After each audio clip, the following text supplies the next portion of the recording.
They quit. Maybe they said it nicely, maybe they vanished mid-shift and you found out via Instagram story. Maybe they cried, maybe you cried. Either way, someone on your team just dipped. This video is about how to handle it like a boss, not like a bitter ex.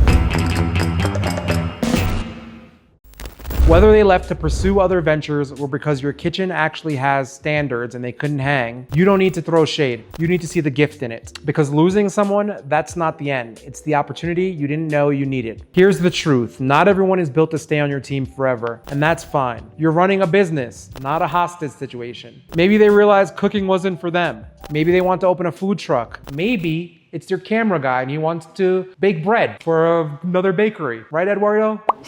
You gonna go bake bread? People are allowed to change paths. Wish them well, mean it. Because when people leave on good terms, it keeps the door open for future collaborations, referrals, or even coming back when you're both on the same page as to what the standards are. So keep it classy. No bridge flyers, no passive aggressive group chats. Don't post on social media about it unless you're making a YouTube video. Let's say they dipped because the pressure got real and they folded like a cheap tent. You held a line, you set standards, and they couldn't meet them.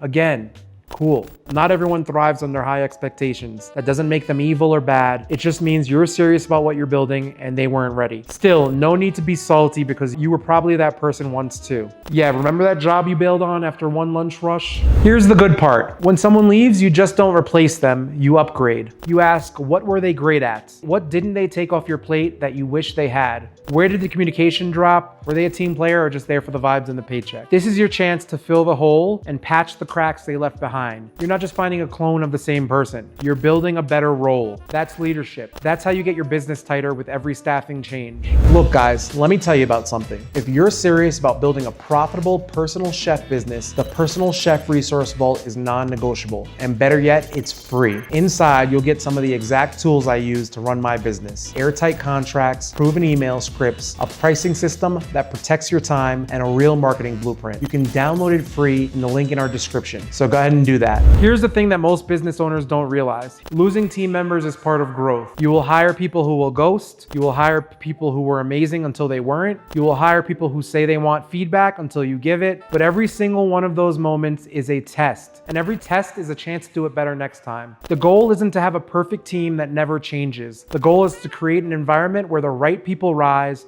and the wrong people self-select out. So next time someone on your team quits, say thank you.